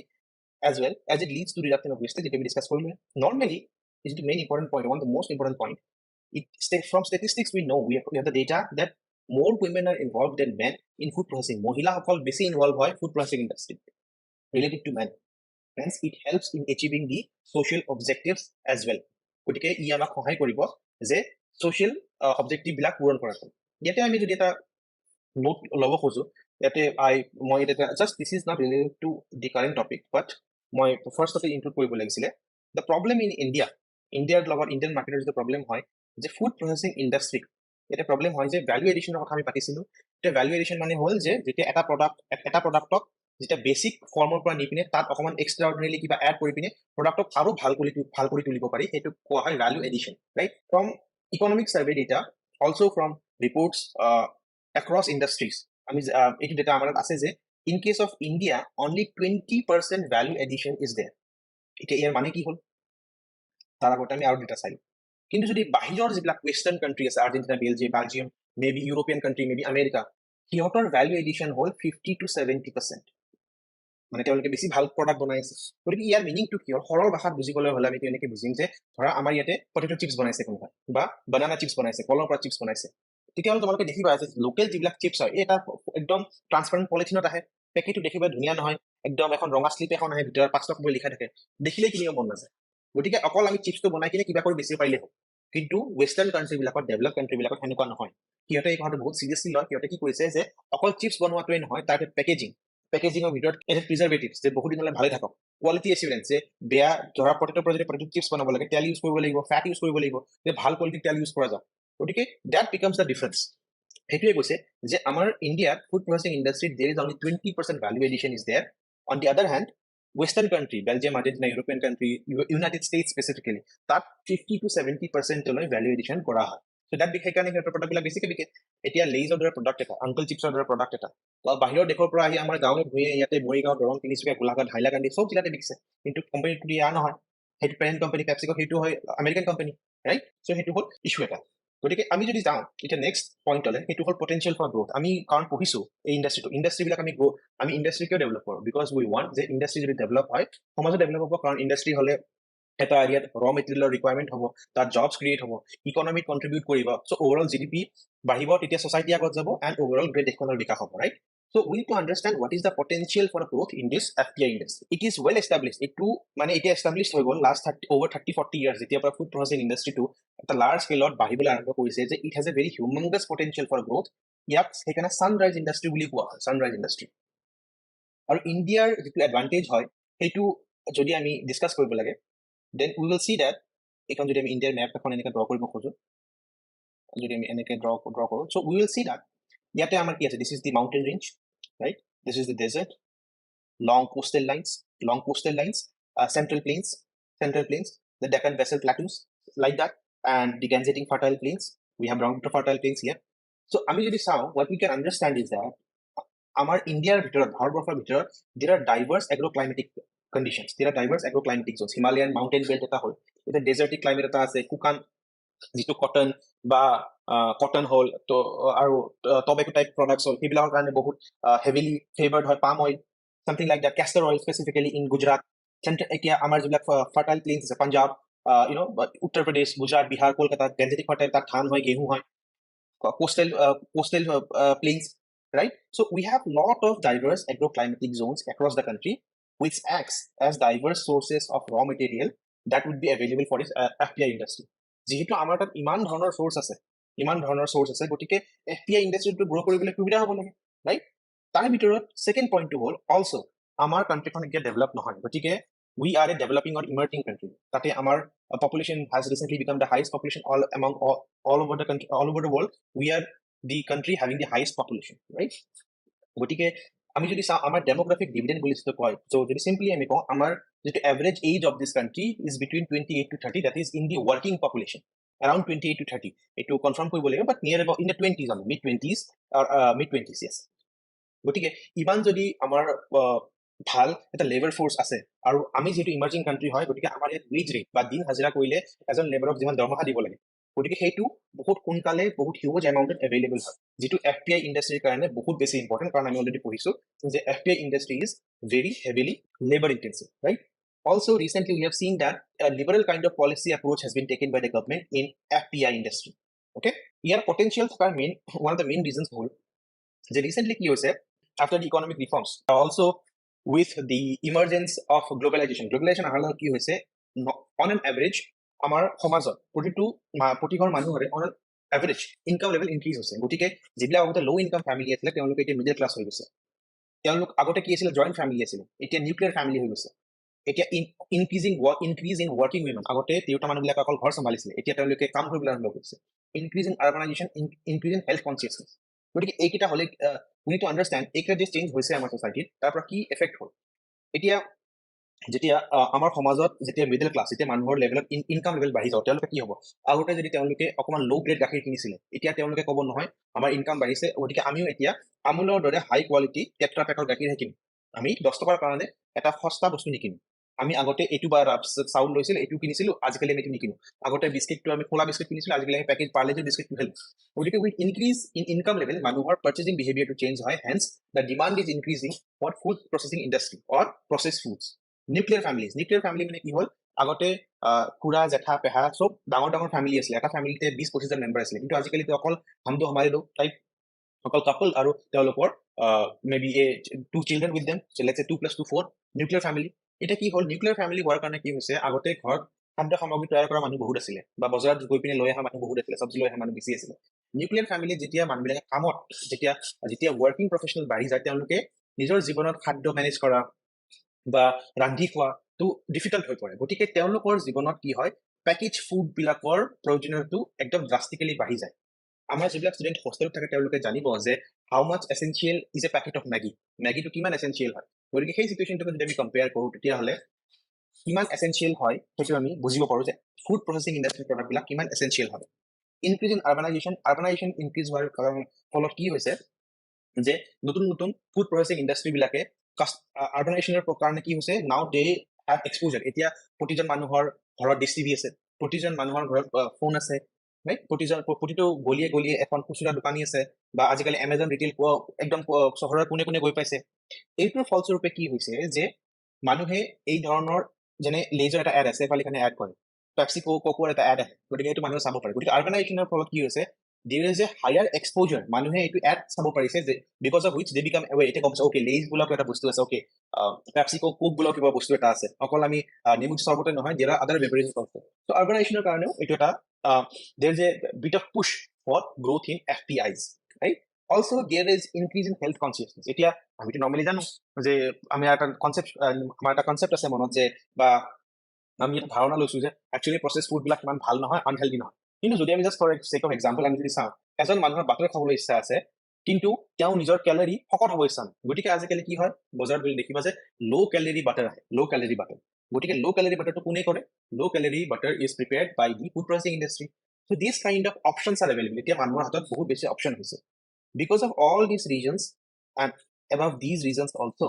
this industry has a lot of export competitiveness. বাহিৰৰ দেশত আমাৰ ভাৰতবৰ্ষখন এতিয়াও ইমাৰ্জ হৈ আছে, আৰু বাঢ়িব ইনকাম লেভেল, নিউক্লিয়াৰ ফেমিলি আৰু বাঢ়িব, আৰ্বানাইজেশ্যন আৰু বহুত বাঢ়িব আছে, হেল্থ কনচিয়াছনেছ আৰু বাঢ়িব, কিন্তু যিবিলাক ডেভেলপ কাণ্ট্ৰি আছে সেইবিলাকত extreme nuclear family, very high income level, very high level of urbanisation already হৈ গৈছে, গতিকে সেই সেইবিলাক সমাজত ফুড প্ৰচেছিং ইণ্ডাষ্ট্ৰীৰ পৰা হোৱা প্ৰডাক্টবিলাকৰ ডিমাণ্ড বহুত বেছি, hence it has lot of export competitiveness also'. ঠিক আছে, let's go to next point. You need to understand supply chain of FPI. Supply chain মানে কি হয় যে যদি আমি বজাৰত যাওঁ, আমি যদি খাদ্য খাব লাগে, চেম এক্সাম্পল, তেতিয়াহ'লে আমি চব্জিখিনি ক'ৰ পৰা পাম, কোনে ছাপ্লাই দিব চব্জিখিনি, কোনোবা এজন চব্জি বেপাৰীয়ে দিব, কোনোবা এজন ফ্ৰুট ভেণ্ডাৰে ফল দিব আমাৰ ঘৰত, মাছৰ বেপাৰীয়ে মাছ দিব, So basically FPI industry যদি কোনোবা এটা প্ৰডাক্ট বনাব লাগে তেওঁলোকক কোনে সাপ্লাই দিব তাৰ ৰ মেটেৰিয়েল খিনি বা তেওঁলোকে ক'ৰ পৰা ল'ব পাৰে প্ৰডাক্ট খিনি সেইটোৰ বিষয়ে আমি জানিব লাগিব কাৰণ FPI ইণ্ডাষ্ট্ৰিটো যদি গ্ৰো কৰিব লাগে as an administrator as an IS officer or an ACS officer you need to know that supply chain of FPI to manage কেনেকৈ কৰা হয় it includes all activities from procurement of inputs and raw materials till the sale of final product to consumers. It can also be shown as a chart below. যদি আমি এটা flow chart এর একটু বুঝিয়ে চেষ্টা করব starting with procurement এতিয়া actually it starts from here but this is an additional input you need to understand প্ৰথমতে কি হ'ব এটা ফাৰ্মাৰে তেওঁ ইনপুট ল'ব তেওঁ বীজ কিনিব বজাৰৰ পৰা ফাৰ্টিলাইজাৰ কিনিব আৰু তেওঁ এটা শস্য প্ৰডিউস কৰিব শস্যটো কি হ'ব this production is crops and harvest যেতিয়া এই ক্ৰপছ এণ্ড হাৰ্ভেষ্টটো প্ৰডিউস হ'ব ফাৰ্মাৰৰ পৰা ফাৰ্মাৰে কি কৰিব এইটো কৰবাত হোলসেলাৰৰ তাত বা মণ্ডিত গৈ পিনে বা FCI গোডাউনত গৈ বেচিব তেওঁলোকৰ পৰা কিনি লোৱা হ'ব আৰু এইটো কোল্ড ষ্টৰেজ বা ওয়্যাৰহাউসত থোৱা হ'ব যেতিয়া ওয়্যাৰহাউসত থোৱা হ'ব এই ওয়্যাৰহাউসৰ পৰা এইটো যাব আমাৰ প্ৰসেসিং চেণ্টাৰ বিলাকলৈ ধৰা এইটো FPI ইণ্ডাষ্ট্ৰি কিনি ললে ফাৰ্মাৰৰ পৰা FPI ইণ্ডাষ্ট্ৰি কিনি পিনে প্ৰকিউৰ কৰিলে আৰু ষ্ট'ৰ কৰি থলে ষ্ট'ৰ কৰি কিনে তেওঁলোকে প্ৰাইমেৰী প্ৰসেসিং পঠিয়াব প্ৰাইমেৰী প্ৰসেসিং কি হয় sorting grading right cleaning we have already studied this তাৰ পিছত প্ৰাইমেৰী প্ৰসেসিং কৰাৰ পিছত কি হ'ব আইদাৰ সেকেন্ডাৰী ধৰা সেকেন্ডাৰী প্ৰসেসিং কি হয় ফিজিক্যাল চেঞ্জ আছিল যে ফ্ৰম গ্ৰেইনছ টু হুইট মানে গেহু পৰা আটা বনালো ৰাইছৰ পৰা পিঠাগুড়ি বনালো হেনেকে বা ডাইৰেক্টলি আমি টাৰচিয়াৰীলৈ যাব পাৰো যে ফলখিনিৰ পৰা ডাইৰেক্টলি আমি জেলি জাম ইত্যাদি বনালো ৰাইট তাৰ পৰা পেকেজিং কৰি পিনে ৰিটেইলিং ৰিটেইল বিলাক খুচুৰা দোকানী আছে তেওঁলোকৰ তালৈ পঠিয়ালো যাতে তেওঁলোকে কনজিউমাৰক ডাইৰেক্টলি দোকানৰ পৰা বেছি হ'ব right this is called retailing so this is the supply chain of food processing industry stages in supply chain can be divided into two parts the first is called upstream এতিয়া upstream কি হয় upstream stage of procurement transportation storage are included মানে procurement মানে কৰবাৰ পৰা আমি এটো কিনি ললো ট্ৰান্সপোৰ্টেশন এটা কিনি লৈ পিনে কৰবালৈ লৈ যাব লাগিব ট্ৰাকেৰে ৰেলেৰে বা শিপেৰে কৰবালৈ লৈ যাব লাগিব লৈ আনি পিনে ফাইনালি আমি কৰবালৈ এটো ৰাখিব লাগিব right you will have to store it somewhere maybe in a cold storage বা warehouse এই তিনিটা ইনক্লুডেড হয় upstream in the second stage which is also called the downstream stage এই স্টেজটো কি হয় প্ৰসেসিং কৰি সেকেন্ডাৰী প্ৰাইমাৰী সেকেন্ডাৰী টাৰশিয়াৰি প্ৰসেস কৰি পিনে তাক ফাইনাল প্ৰডাক্ট এটা ৰূপ দিয়া হয় এইটো প্ৰসেস হল তোমাৰ downstream so two parts are there one is upstream and the second one is downstream যদি আমি এটা কম্পেয়াৰ কৰিব খোজো upstream versus downstream so upstream কি হ'ব যদি আমি ফাৰ্মাৰৰ পাৰ্সপেক্টিভৰ পৰা চাওঁ ফাৰ্মাৰে কি কৰিব তেওঁ বজাৰত যাব সিড কিনিব ফাৰ্টিলাইজাৰ মানে হল আমাৰ সাৰ এটি দিয়া সাৰ agro machinery like hand pump right hand pump electricity machine or motor বহু ধৰণৰ এগ্ৰো মেচিনাৰী কিনিব পাৰে so this is upstream for farmer ফাৰ্মাৰৰ কাৰণে ডাউনস্ট্ৰীম কি হ'ব তেওঁ যেতিয়া তেওঁ হাৰভেষ্ট হ'ব হাৰভেষ্ট মানে শস্যখিনি উৎপাদন হৈ গ'ল গতিকে তেওঁ এতিয়া বেচিব লাগে তেওঁ কি কৰিব he will go to Mondi নহলে মাজত যেতিয়া দালাল থাকে বা যিবিলাক মিডলম্যান বুলি কয় তেওঁলোকক বেচিব পাৰে আৰু কেতিয়াবা food processing ইণ্ডাষ্ট্ৰিক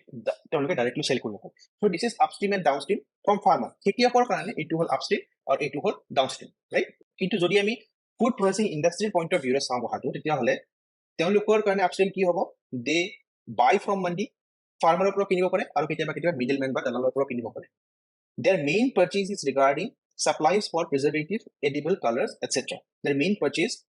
is regarding supplies for preservative edible colors preservative কি হয় কাৰণ তেওঁলোকে অকল শস্যখিনি কিনিলেই নহব they do not only want grains তেওঁলোকে quality আমি যে ডেফিনিশনৰ কৰিছো the product has to be more marketable we need to improve the quality we need to improve shelf life তেওঁলোকৰ প্ৰডাক্টৰ যেটো লাইফ হয় লাইফ টাইম কিমান দিন ভালে থাকিব সেইটো ইমপ্ৰুভ কৰিব লাগিব ৰাইট এণ্ড ফাইনালি এটা ফিনিশ গুড ক্ৰিয়েট কৰিব লাগিব প্ৰিজাৰ্ভেটিভে কি কৰে প্ৰিজাৰ্ভেটিভ বিলাকে প্ৰিজাৰ্ভ কৰি ৰাখে সিম্পল ৱৰ্ড প্ৰিজাৰ্ভ মানে বহুত দিনলৈ ভালে ৰাখে এডিবল কালাৰ্স যেতিয়া আমি ৰাস্তা কিনিবলৈ যাম বা ফ্ৰুটি কিনিবলৈ যাম উই সি দ্যাট সেইটো তাত লিখা থাকিব পেকেটটোৰ ওপৰত যে এটা এডিবল কালাৰ আছে মানে তাত আমি মানে গ্ৰহণ কৰিব পাৰো যেটো পাৰমিসিবল খালে যাতে বেমাৰ নহয় সেই ধৰণৰ কালাৰ এটা মিক্স কৰা আছে সেইটো কোৱা হয় এডিবল কালাৰ এইটো কোম্পানী বিলাকে ইউজ কৰে প্ৰডাক্টক ধুনীয়া কৰিবলৈ দেখিবলৈ ধুনীয়া দেখিলে কিনিব মন যায় তাৰপিছত যেতিয়া তেওঁলোকৰ প্ৰডাক্টটো ৰেডি হ'ব ধৰা কোক ৰেডি হ'ল তেওঁলোকৰ বা চিপছৰ পেকেট ৰেডি হ'ল বিস্কুটৰ পেকেট ৰেডি হ'ল they will sell their finished goods to wholesaler exporter and retailers so these are upstream and downstream comparison for both the farmer and the FPI right so let's go to the next point to যাও ইমান বিলাক আমি পঢ়িলো বহুত ধৰণৰ topic আমি cover কৰিলো but we also need to understand that what are the problems in supply chain our problem কি এটা প্ৰবলেম আমি জাস্ট সিম্পলি কৈ দিলে যে খেতিয়কে প্ৰডিউস কৰি কিনে তেওঁলোকে ফাইনালি যেতিয়া তেওঁলোকৰ হাৰভেষ্ট বা শস্যটো ৰেডি হৈ যাব কাটি পিনে তেওঁলোকে বেচিব পাৰে বাট আমি যদি যেতিয়া নিজেই বজাৰলৈ যাওঁ যদি কেইটামান গেলা পচা আলু থাকে বা বেয়া কোৱালিটিৰ আলু থাকে আমি নিজে নিকিনো so there has to be some standard FPI industry যিবিলাক থাকে তেওঁলোকৰ এটা ষ্টেণ্ডাৰ্ড থাকে যে এই আলু কেইটা ফলমূল কেইটা ইমান ষ্টেণ্ডাৰ্ডৰ হ'ব লাগিব তেতিয়াহে আমি এতিয়া ইন কেছ অফ ইণ্ডিয়া প্ৰবলেমটো হৈছে ল্যাক অফ প্ৰসেসেবল ভ্যাৰাইটিজ যে কোম্পানী বিলাকৰ নিজৰ নিজৰ কিছুমান ষ্টেণ্ডাৰ্ড থাকে বা তেওঁলোকক কিছুমান পাৰ্টিকুলাৰ ভেৰাইটিৰ চব্জি বা ফলমূলহে লাগে, otherwise they will not buy. What it means is that there is no link between agricultural production and the requirement of the food processing industry. Problem এটো হ'ল যে আমাৰ ইয়াতে যিবিলাক খেতিয়ক আছে তেওঁলোকে কি কৰে, তেওঁলোকে ইমান বছৰে যোৱা 50 70 100 বছৰৰ পৰা কি প্ৰডিউচ কৰিছে যে আমি যেতিয়া বজাৰত গৈ বেচিব পাৰো, আমাৰ গোটেই ভাৰতবৰ্ষৰ কথা কৈছো, যে জাষ্ট গৈ বজাৰত বেচিব লাগে, খুচুৰা পইচাৰ পিছত আমি ইনকাম কৰিব লাগে, সেইটোৱে। তেওঁলোকে ইমান দিনলৈ ট্ৰেইনডে হোৱা নাই যে আমি এটা মাইণ্ডছেট ক্ৰিয়েট কৰি পিনে ইণ্ডাষ্ট্ৰিক বেচিব লাগিব, তেওঁলোকে জাষ্ট বেচিব পাৰিলে। চ' তেওঁলোকৰ মনত এটা ষ্টেণ্ডাৰ্ড বা নৰ্মৰ বিষয়বস্তু কিন্তু তেওঁলোকৰ মাইণ্ডছেটত নাই, তেওঁলোকে জাষ্ট বেচিব পাৰিব লাগে, ৰাইট? কিন্তু গ্ল'বেলাইজড ইৰাত যদি আমি কম্পিট কৰিব লাগে, গতিকে সেই তেনেকুৱা মানদণ্ডৰ প্ৰডাক্ট বা শস্য আমি প্ৰডিউচ কৰিব লাগিব। ফৰ এক্সাম্পল, যদি আমি জাষ্ট এটা এক্সাম্পল লওঁ, দিছ ফাৰ্ষ্ট পিকচাৰ, এই আলুটোৰ নাম হ'ল Yukon gold potato. Yukon gold গৈ চাব পাৰা ইণ্টাৰনেটত। এইটো মেকডনাল্ডছৰ যে আমি ফ্ৰেঞ্চ ফ্ৰাইজ খাওঁ বা আমি লেইজ আৰু পেপচি যেতিয়া তেওঁলোকে হেৰি বনায়, চিপছ বনায়, তেতিয়া এই ব্ৰিডৰ ভেৰাইটিৰ আলুটো ইউজ কৰে। আৰু এটা এইটো একচুৱেলি বেছি ভাল হয়, দিছ ইজ কল্ড ৰাছেট পটেটোছ। এইটো ৰাছেট পটেটো ইউজ হয় চিপছ বনাবৰ কাৰণে, ইউকন গোল্ড ইউজ হয় ফ্ৰেঞ্চ ফ্ৰাইজ বনাবৰ কাৰণে। আৰু আমাৰ ইণ্ডিয়াত কি ভেৰাইটি পোৱা যায়, এইটো। This is exactly what the problem is. The companies want these and we are giving them these. তেওঁলোকক লাগে 1 and 2, দি আছো, আমাৰ খেতিয়কে দিব পাৰে 3rd 2, তেওঁলোকে ল'ব নেকি? So the problem is that যে কোম্পানীক লাগে কি আৰু আমি কি প্ৰডিউচ কৰি আছো, there has to be a link, right? So সেইটো এটা ইস্যু। তাৰোপৰি ফুড প্ৰসেছিং ইণ্ডাষ্ট্ৰিটোৰ ইস্যু হৈছে যে তাত বহুত ধৰণৰ স্কিল লেবাৰ লাগে, যেনেকে চিলেক্ট কৰিব পাৰিব, মানে হাতেৰে ধৰিয়ে গম পাব লাগিব। যে বজাৰত তোমালোকে দেখিবা যে তোমালোকৰ দেউতাহঁতে বা ফলৰ বেপাৰীবিলাকে হাতত ধৰিয়ে গম পাই যায় যে এইটো আপেল বেয়া, এইটো আপেল ভাল, এইকেইটা চব্জি বেয়া, এইকেইটা চব্জি ভাল, এইটো আজি ফ্ৰেছ আহিছে, এইটো কালিৰে পৰা আছে। So' also' not only just from appearance, from the quality also', কেনেকে হেণ্ডেল কৰিব লাগে, কি কি প্ৰচেছ ফ'ল' কৰিব লাগে। গতিকে ইমানখিনি স্কিল আমাৰ ইয়াতে কি আছিল, আমি কি ডিছকাছ কৰিছিলো, এভেইলেবল এণ্ড চিপ লেবাৰ, সস্তাতে লেবাৰ পোৱা যায়, কিন্তু সেই লেবাৰবিলাক skill down. According to economic survey, economic survey, what we see that overall less than 13% of all labor force, মাত্ৰ 13%তকৈ কম লেবাৰ স্কিল্ড হয় ইণ্ডাষ্ট্ৰিয়েল ছেক্টৰত। less than 13% of labor is skilled, মানে ইমান বাকী 87%, more than 87% labor is unskilled, just তেওঁলোকে কামটো কৰি আছে, বাট সেইটো কামত তেওঁলোকে এক্সপাৰ্ট নহয়, জাষ্ট কৰি আছে, কোনোবাই কৈ দিছে এইটো কৰিলে হ'ব, সেনেকে কৰিছে। But skilled labour is very much necessary. যেনেকে যদি মই খানা বনাব নাজানো, যদি মই ঘৰত গৈ পিনে আজি নাই আজি লাঞ্চ মই বনাম, ভাল হ'ব নেকি? নহয়, ডেফিনেটলি নহয়। গতিকে এই প্ৰক্ৰিয়াটোত স্কিল্ড লেবাৰৰ বহুত বেছি প্ৰয়োজন। lack of coordination between center and states, recently আমি দেখিবলৈ পাইছো যে ৰিচেণ্টলি 3টা ফাৰ্ম ল আহিছিলে, চেণ্ট্ৰেল গভৰ্ণমেণ্টে সেইটো after the protest from farmers সেইকেইটা ৰিপিল কৰি ল'লে। গতিকে মে বি চেণ্টাৰে সুধিব লাগিছিলে আগতে ষ্টেটৰ লগত, কঅপাৰেটিভ ফেডাৰেলিজম বুলি কওঁ আমি, যে চেণ্টাৰ আৰু ষ্টেটে মিলি পিনে বহি পিনে ডিছকাছ কৰিব লাগে যে how we are going to solve this problem. But if there is a lack of coordination between centre and state, তেতিয়াহ'লেতো there will be issues, right? Also' there is lack of infrastructure for cold storage and warehouses. Cold storage মানে কি হ'ল, শীত তাপ নিয়ন্ত্ৰণ কৰা এটা facility, য'ত যেনেকে আমাৰ ঘৰত সৰু এটা ফ্ৰিজ থাকে, তাত ভিতৰত কোল্ড ষ্ট'ৰেজত আমি শাক পাচলি থলে, যিটো বাহিৰত থাকিলে যিটো শাক পাচলি দুদিনত বেয়া হৈ যাব, ফ্ৰিজৰ ভিতৰত ৰাখিলে এসপ্তাহ 8-10 দিন ফ্ৰেছ হৈ থাকে। গতিকে সেইটো যদি আমি লাৰ্জ স্কেলত যদি মেনুফেকচাৰ কৰিব পাৰোঁ সেই ফেচিলিটিটো, জাষ্ট লাইক এ ৰেফ্ৰিজাৰেটৰ বা ফ্ৰিজ, সেইটো কোৱা হয় কোল্ড ষ্ট'ৰেজ বুলি। এতিয়া চিম্পলি যদি আমি ইণ্ডিয়াৰ কাৰণে ডেটা চেক কৰিব খোজোঁ, if you want to check data, তেতিয়াহ'লে আমি দেখিবলৈ পাম যে 80% of total cold storage in India is only taken by potatoes and 20% of the rest is taken by other vegetables. Any India cold storage facility infrastructure ভাল নহয় বা বেছি নাই। আমাৰ জালুকবাৰী ক্ৰছ কৰি পিনে অকমান জালুকবাৰী কনষ্টিটুৱেঞ্চিৰ ভিতৰত আমিনগাঁও ক্ৰছ কৰি গ'লে কোনোবা যদি যায় সেইটো হাইৱেত দেখিব তাত এটা শীত তাপ নিয়ন্ত্ৰণৰ কাৰণে ইনফ্ৰাষ্ট্ৰাকচাৰ আছে, সেই গোটেই এৰিয়াত অকল এটা আছে, গতিকে তাত বহুত থাকিব লাগে। যদি আমি ইণ্ডিয়াৰ কেছত যদি চাওঁ, আমি 80% of the storage is used by potato only in India, rest by other crops. এতিয়া এনেই কম, তাৰ ভিতৰত যদি 80% এটা ক্ৰপে যদি অকুপাই কৰিলে কেনেকে হ'ব? So this is another issue which is very concerning, যিটো বহুত চিন্তাৰ কাৰণ। According to economic survey, there is one more issue. এতিয়া কি হ'ল, আমি ট্ৰান্সপৰ্টেশ্যনৰ কথা পঢ়িছো যে অকল শস্যটো প্ৰডিউচ কৰিলেই নহ'ব, খেতিয়কে তেওঁলোকে সেইটো ট্ৰান্সপৰ্ট কৰিব লাগিব, ট্ৰাকত লোড কৰিব লাগিব। এতিয়া প্ৰব্লেম কি হ'ল, এখন ইণ্ডিয়াৰ map, just for the sake of it I am drawing. Okay, let's say ইয়াতে পাঞ্জাবত ইয়াতে গেহু প্ৰডিউচ হৈছে আৰু এইটো তোমাৰ উৰিষ্যালৈ আহিব, ঠিক আছে? যদি এইখিনি আমি ধৰি ললো, দিছ ইজ এৰাউণ্ড 2500 কিলোমিটাৰ ডিষ্টেঞ্চটো, তেতিয়া যদি ৰাস্তাৰে বাই ৰোড ট্ৰাকেৰে তেওঁলোকে ইয়াতে প্ৰডিউচ হোৱা গেহুখিনি ট্ৰাকত লোড কৰি যদি তেওঁলোকে আহিব লাগে, তেতিয়াহ'লে ভালেখিনি সময় লাগিব, নহয় জানো? এতিয়া ইকনমিক চাৰ্ভে এটা ডেটা আছে যে the average distance covered by truck transport is only half as compared to the world average. ইয়াৰে অসমীয়াত মিনিংটো কি হ'ব যে এজন ড্ৰাইভাৰে যদি আমি আমেৰিকাৰ কথাটো লওঁ আমেৰিকাত এজন ড্ৰাইভাৰে একদিনত এখন ট্ৰাক 500 বা 600 কিলোমিটাৰ চলাই নিব পাৰে বা তেওঁলোকে একদিনত 500-600 কিলোমিটাৰ ট্ৰাকখন আৰামত ক্ৰছ কৰিব পাৰে কিন্তু যদি আমি ইণ্ডিয়াত চাওঁ তেতিয়াহ'লে মাত্ৰ 200 কিলোমিটাৰহে তেওঁলোকে একদিনত গৈ পায় এতিয়া আমি যদি প্ৰব্লেমটো বিষয়ে চিন্তা কৰোঁ কি ড্ৰাইভাৰজনৰ প্ৰব্লেম নেকি অকল ড্ৰাইভাৰজনৰ প্ৰব্লেম নহয় ইণ্ডিয়াৰ মেইন প্ৰব্লেমটো হৈছে ৰোড ইনফ্ৰাষ্ট্ৰাকচাৰ ৰাস্তাবিলাক ইমান বেয়া কাৰণ ইউএছ ৰাস্তা ভাল তেওঁলোকৰ কানেক্টিভিটি ভাল তেওঁলোকৰ ট্ৰাফিকৰ ইছ্যু নাই তেওঁলোকৰ কমিউনিকেশ্যন ভাল ৰোড ইনফ্ৰাষ্ট্ৰাকচাৰ ভাল গতিকে তেওঁলোকে একদিনত তাৰ ড্ৰাইভাৰবিলাকে একদিনত 500-600 কিলোমিটাৰ যাব ডেফিনেটলি পাৰিব কিন্তু ইণ্ডিয়াৰ কেছত কি হয় অকল 200 কিলোমিটাৰহে তেওঁলোকে ক্ৰছ কৰিব পাৰে গতিকে we are at the half 50% of the performance গতিকে আমি কম্পিট কেনেকৈ কৰিম যদি আজি আমাক ডেলিভাৰী লাগে আমাৰতো ডাবল টাইম লাগি যাব যদি ধৰা এটা ফুড প্ৰচেছিং ইণ্ডাষ্ট্ৰী আছে অভিশ্বাস ইয়াতে কি কৈছে মোক 3 দিনৰ ভিতৰত ডেলিভাৰী লাগে তাৰ পৰা যদি ইয়ালে 3 দিন লাগে গতিকে এনেকৈ 1/2% কাম কৰিলে তেওঁলোকে 6 দিনৰ ভিতৰত আহিব এনেকৈ কেনেকৈ আমি কম্পিট কৰিম right so the issue is that transportation and communication and road infrastructure ইয়াতে এটা just এটা নোট কৰি লোৱা only 2% of all roads in India are national highways only 2% of all the roads are highways but 40% of freight মানে মালগাড়ী ট্ৰাকৰ truck হওক সৰু van হওক যি নহওক ট্ৰান্সপৰ্টেশ্যনৰ বস্তু বয় বস্তু কঢ়িয়াই নিয়া যিবিলাক গাড়ীৰ ট্ৰাফিক হয় সেইটো কোৱা হয় freight 40% of the freight is carried by 2% of the national highways I mean 2% of the whole roads national highway only 2% কিন্তু 40%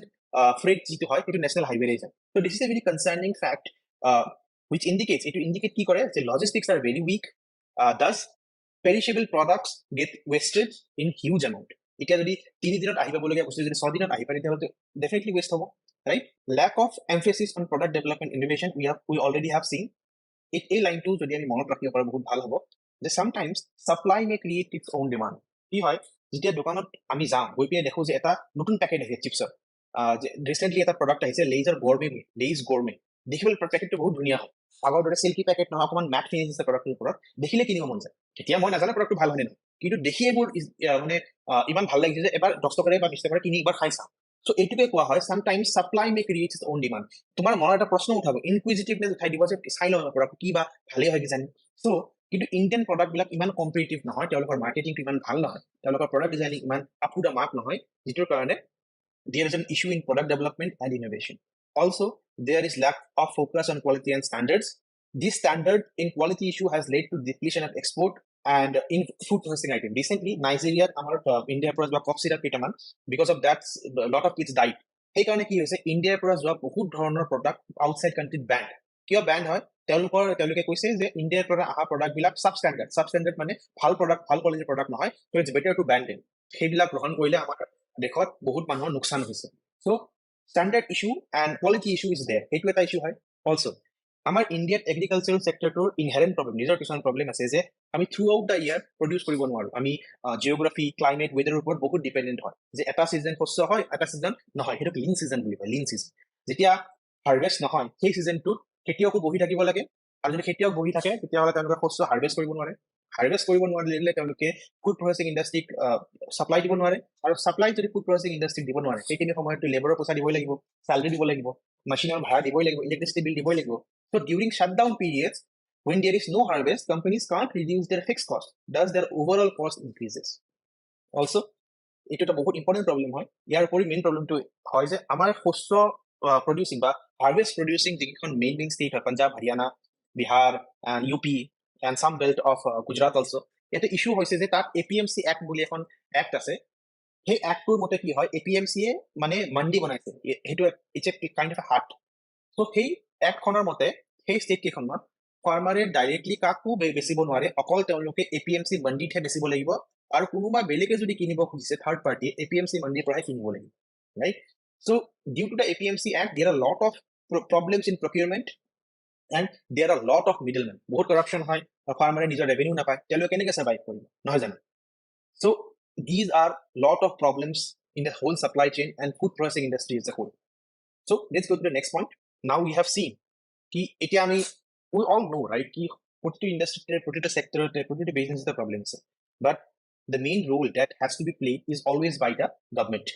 যদি গভর্নমেন্টে বিচাৰে তেতিয়াহ'লে তেওঁলোকে বহুতখিনি প্ৰমোট কৰিব পাৰে তেওঁলোকে বহুত এছপেক্টছ ৰেগুলেট বা কণ্ট্ৰল কৰিব পাৰে তাৰ পৰা কি হ'ব তেওঁলোকক গ্ৰোথক প্ৰমোট কৰিব পাৰিব ফাৰ্মাৰক হেল্প কৰিব পাৰিব আৰু ওভাৰঅল ইকনমিটো ইনক্ৰিজ কৰিব পাৰিব right so what kind of reforms have been taken by the government কি step লৈছে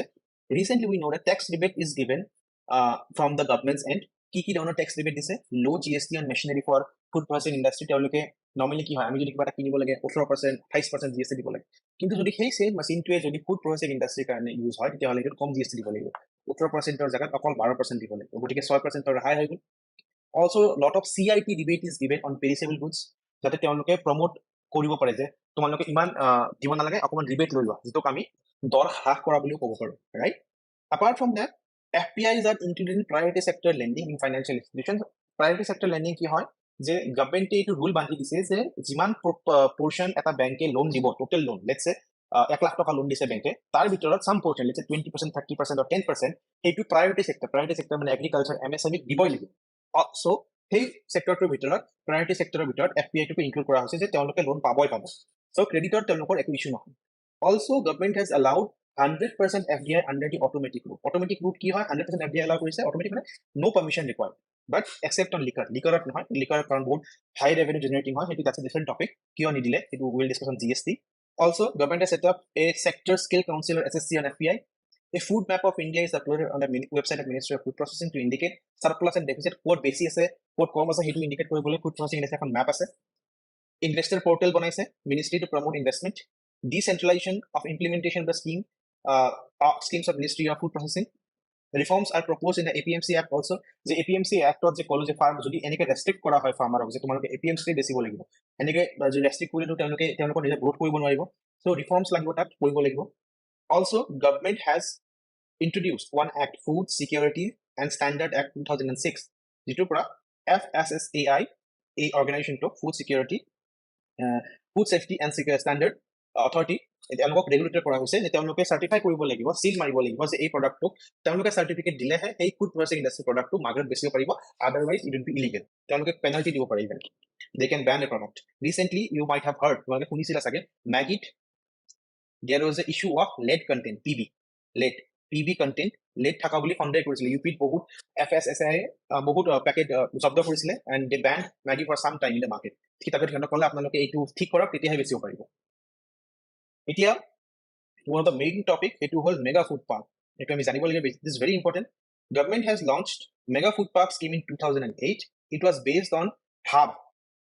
and spoke model it follows cluster approach and it aims to link farmers to retailers and manufacturers এতিয়া আমি অকন mega food parkৰ বিষয়ে আমি জানিলো so if the mega food park scheme is a cluster approach on hub and spoke model it envisages creation of state of the art support infrastructure well-defined agri or horticultural zone for setting up of modern food processing units in the industrial plots provided in the park with well-established supply chain. তেওঁলোকে এনেকুৱা infrastructure বনাব এনেকুৱা এটা agriculture বা horticultural zone create কৰিব য'ত modern equipment থাকিব যিটোক আমি mega food park বুলি কম আৰু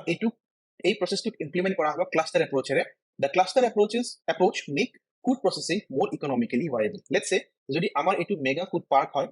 তাৰ চাৰিওফালে থাকিব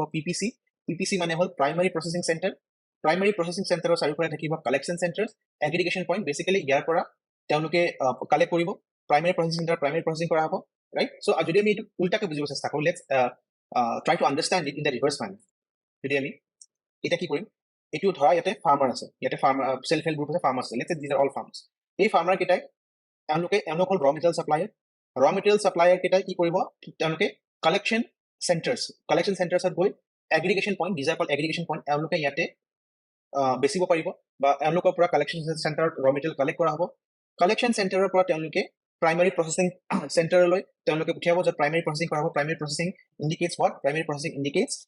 গ্ৰেডিং এণ্ড সৰ্টিং তাৰ পৰা ইয়ালৈ আহিব মেগা ফুড পাৰ্কলৈ mega food park or the CPC central processing centre right ইয়াতে আহিব fresh produce and value added products for domestic market networks so ইয়াতে আইদাৰ সেকেন্ডাৰী নহলে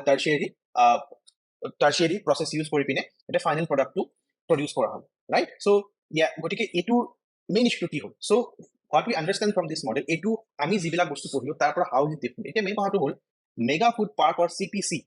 কাৰণ এই মেগা ফুড পাৰ্ক বা সেকেন্ডাৰী আৰু tertiary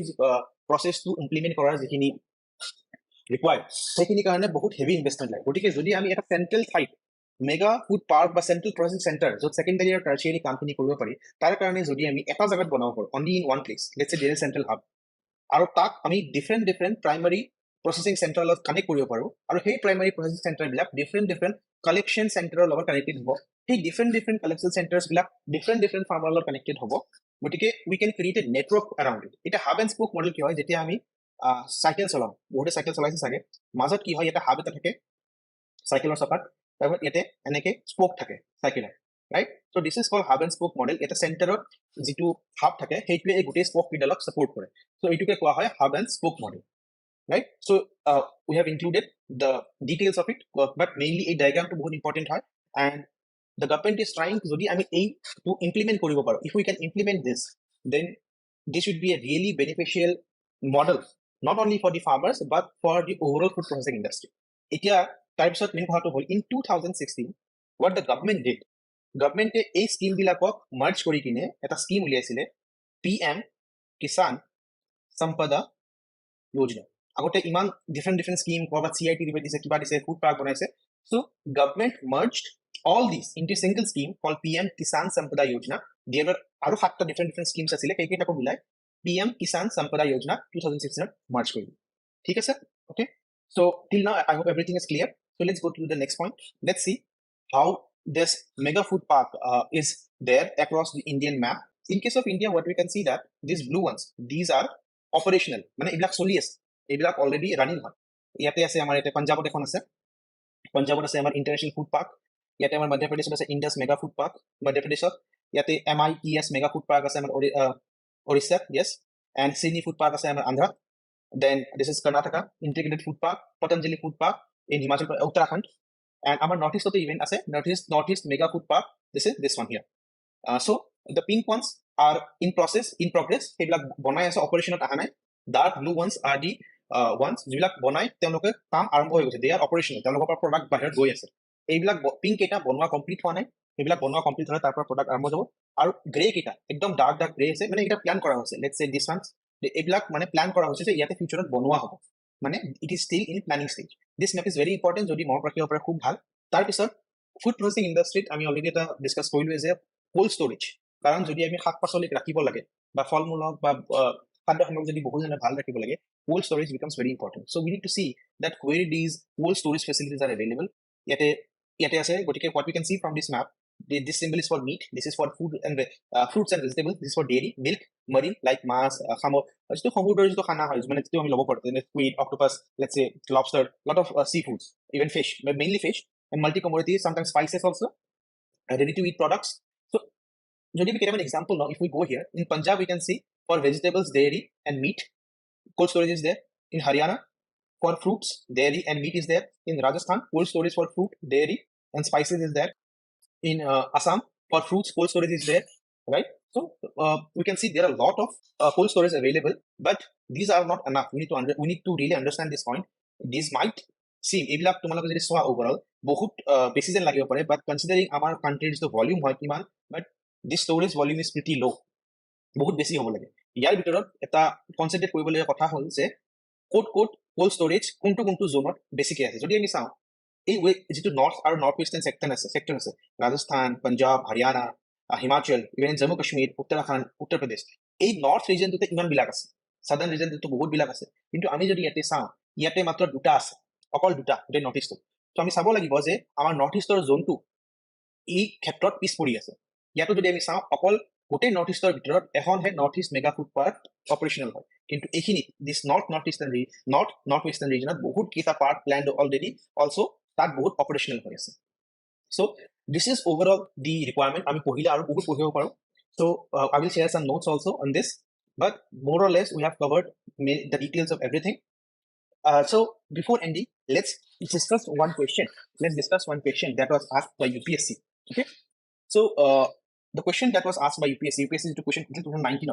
who is to discuss the factors for localization of agro-based and food processing industries in northwest India UPSC who is say je jodi ami bharatborokhor prothome map kon draw koru try koru so let's say eneke draw kolo eneke so somewhat like this although disproportionate but for the sake of argument তেওঁলোকে কৈছে যে north west of India, north west ইণ্ডিয়াত কি আহিব, north west, নৰ্থত আহিব আমাৰ এইটো পাঞ্জাব আহিব, মেবি পাঞ্জাব হিয়াৰ, হিমাচল প্ৰদেশ ইয়াতে আহিব, আমাৰ ৰাজস্থান মেইনলি, হাৰিয়ানা ইয়াতে আহিব, উত্তৰাখণ্ড, দেন ইউপি। ত' নৰ্থ ৱেষ্টত আহিব আমাৰ এইকেইখন ৰাজ্য আহিব। কৈছে যে localisation of agri based, agricultural based, agriculture কি হয়, এগ্ৰিকালচাৰ বেস্ট কি হয়, লেটছ চে ফুডত কি আহিব, ফ্ৰুট এণ্ড ভেজিটেবল, ৰাইট। আৰু কি আহিব, কটন আহিব, কটনৰ লগত আৰু কি এগ্ৰিকালচাৰৰ পৰা কি আহে, টবেকো, ৰাইট, টবেকো আহিব, বিভিন্ন ধৰণৰ আহিব, right. Agri based food processing, now এতিয়া কটনটো ফুড নহয়, গতিকে we did not need to discuss about cotton. So mainly we will concentrate about food items, agro-based food processing industries, fruits and vegetables mainly, and somewhat related to meat also. Okay. Now they are asking the factors why. Kyo A2 onslaught, kyo A2 area iman basically concentrated hoi ase. A2 area ta kyo iman basically concentrated hoi ase. Why not in other areas, right? So okol jodi ami gotei map kon draw nokori pin, if we draw only this part, heneke draw koliyo hobo, right? Jodi we try to only draw this part, let's say this is Rajasthan, right? This is Rajasthan and this is Punjab and this is Haryana, I guess, right? Punjab, Haryana, right? So who is it? Discuss the factors of localization. Factors of localization মানে হল যে এই কেইটা এৰিয়াতে কিয় সীমিত হৈ আছে বা এই কেইটা এৰিয়াতে কিয় ডেভেলপ হৈছে agro based food processing industry, অকল খাদ্য খেতিৰ লগত ৰিলেটেড ফুড প্ৰচেছিং ইণ্ডাষ্ট্ৰি কিয় ডেভেলপ হ'ব পাৰি। গতিকে যদি আমি কুৱেশ্যনটোক আমি ডিভাইড কৰিব খোজো, what we need to understand কি agro based food processing industry কেনেকৈ ডেভেলপ হ'ল, that might be one introduction, agro based, because there are আমি already discuss কৰিছো, there are diverse climatic zones from desert to snow white mountains, from fertile river valleys, basaltic Deccan plateaus. We have lot of different and coastal lines also, so we have lot of diverse agroclimatic zones. So the Indian subcontinent provides দিয়ে যে এনেকুৱা এটা ভাল পৰিৱেশ দিছে যে food processing industry to India bhalke develop ho pare. So we can maybe start with the definition that why, and below we can mention that why, below are the reasons why agro based food processing industries develop in northwest India, right? So northwest India because jodi ami pohibole sao ketia hole first point jodi ami likhibole sao, just in terms of point, we are not writing the whole and the question answer to me nilipho, but we need to understand ki amar framework to ki hobo pare. যেতিয়া আমি চাওঁ ৰাজস্থানৰ বিষয়ে আমি কি কম, যদি ৰাজস্থানৰ বিষয়ে যেতিয়া আমি ডিছকাছ কৰোঁ তেতিয়া আমাৰ কি আহে যে হালদিৰাম ভুজিয়া, ৰাইট, হালদিৰাম ভুজিয়া, বিকানেৰী ভুজিয়া, বিকানেৰী ভুজিয়া। আৰু এজন যে ককা আছিলে তেওঁ যে মছলা এড কৰে কি হয়, MDH মছালে, নহয় জানো, MDH মছালে, তাৰ লগত কি হয় আৰু কি আছে, কাশ্মীৰী লাল, কুটিলাল, আমি যে চিনেমাবিলাকত দেখো যে ৰাজস্থানৰ তিৰোতাবিলাকে বহুত এৰিয়াত শুকান জলকীয়া মানে শুকাই ৰাখিছে, তাৰ পৰা তেওঁলোকে বিভিন্ন ধৰণৰ জলকীয়া গুড়ি পাউডাৰ বনায়, সেইটো তেওঁলোকে বেচে, নহয় জানো। So' what we need to understand that বহুত সময়ৰ আগৰ পৰাই আমাৰ যিটো নৰ্থ ৱেষ্টাৰ্ণ পৰ্চন হয়, কাৰণ সেইটো এগ্ৰিকালচাৰেলি যদি আমি চাওঁ, ৰাজস্থানটো ডেজাৰ্টিক ক্লাইমেটত পৰে, তাত চব ধৰণৰ খেতি, যেনেকৈ পাঞ্জাৱত আমাৰ কি হয় যে এইটো খেতি হয়, ঘেঁহু, জোৱাৰ, এইবিলাকৰ খেতি হয়, কিন্তু ৰাজস্থানতো এনেকুৱা খেতি নহয়। আৰু পাঞ্জাৱত কি হয়, পাঞ্জাৱতো আমাৰ it falls under the influence of all the rivers from Sutlej and Indus rivers যিকেইটা হয় সেইকেইটা আণ্ডাৰত পৰে। So' it has lot of fertile ground, so' সেইকেইটা গ্ৰীণ ৰিভলিউচনৰ আণ্ডাৰত পৰিব। So' green revolution has help in developing the agricultural products, right. So' something like that. এতিয়া ৰাজস্থানত এইকেইটা যে প্ৰডাক্ট হয় বা নৰ্থ ইষ্ট ইণ্ডিয়াত কেতিয়াৰ পৰা ষ্টাৰ্ট হৈছে, they have started from 1930s। এতিয়া চবেই এইটো মনত ৰাখিব নোৱাৰে যে 1930s কি হৈছিলে কি হোৱা নাই, but we can mention it in generally that from near about from independence only, there have been certain companies and brands which are leading this food packaging sector also. Aru green revolution ami already economics part of also from agriculture ami koisu je green revolution samoyat Punjab aru Haryana keneke benefit korisile, right? Because of green revolution farmer bilakor income bahile তেওঁলোকে নিজেই কিছুমান small scale food industry establish কৰিলে, আৰু তাৰ পিছত কি হ'ল তেওঁলোকৰ নেক্সট জেনেৰেশ্যনে সেই বিজনেছবিলাক চলাই আছে। So' this can B the বেছ ডেটা হ'ব পাৰে আমাৰ ফাৰ্ষ্ট পইণ্টৰ কাৰণে। ছেকেণ্ড পইণ্টৰ কাৰণে যদি ছেকেণ্ড পইণ্ট আমি ডিছকাছ কৰিব লাগে, this is Punjab, this is Haryana, this is Rajasthan mainly. So' we are talking about the north eastern part. Have you heard about Punjab national bank? Have you heard about Punjab and Sindh bank? Right? So these are very old banks. This was established in 1890s somewhere. So আমি যদি চাওঁ এনে ধৰণৰ bank north eastern ছেক্টৰত বহুত সময়ৰ আগৰ পৰাই আছে। আমাৰ অসমতো recently in the recent couple of decades আহিছে বহুত bank, but যিটো Punjab National Bank দৰে যিবিলাক regional bank হয় সেইবিলাকৰ presence বহুত সময়ৰ পৰাই এই এৰিয়াটোত আছে। সেই কাৰণে কি হৈছে, we may also add এইটোৰ কাৰণে credit issue, এটা বিজনেছ গ্ৰ' কৰিবৰ কাৰণে ক্ৰেডিট লাগে, কেপিটেল লাগে, পইচা লাগে। সেই ক্ৰেডিট ইছ্যুটো কেতিয়াও তেওঁলোকে ফেচ কৰিবলগীয়া হোৱা নাই। This can be one another aspect of it, কাৰণ এটা বিজনেছ ছেট কৰিবলৈ পইচা আমাক লাগিব, right? Also' third, in the LPG reforms, PepsiCo আমি পোষ্ট ইণ্ডিপেণ্ডেঞ্চতো পঢ়িব পাৰোঁ। অলছ' ইন এগ্ৰিকালচাৰ অলছ' আমি এইটো কভাৰ কৰিম that LPG reform, লাইচেঞ্চিং,